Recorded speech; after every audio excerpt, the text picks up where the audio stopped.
Ka qenë shumë interesant kur ka dalë lajmi që dhëndri Trump do të investojë në jugun e Shqipërisë, që ka ndikuar absolutisht shumë në një interes të shtuar për blerje. Normalisht kërkesa e lartë, por disponibiliteti për prona është më i kufizuar, bën që të ketë rritje të çmimeve.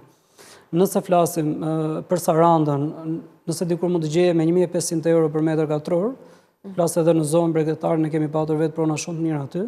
Sot flasim për 2.500, 2.200 në këto vlera për metër katror në Sarandë.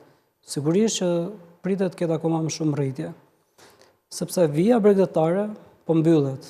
Do të thonë je detyruar që të shkosh më larg. Kështu që mendoj që kemi akoma mundësi për të blerë.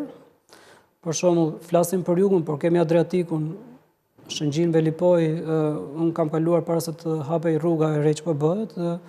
Realisht kemi një bregdes shumë të bukur atje, por mund të gjesh, ke mundësi që të blesh në këtë periudhë. Ose flasim po Gradecin përsëri, që janë qytete të cilat kanë një perspektivë zhvillimore në të ardhmen, të cilat momentalisht mund të blejnë dhe shqiptarët. Se e themi mund të blejnë dhe shqiptarët, se realisht duket si e pamundur, por vjen keq edhe në këtë, po është realitet.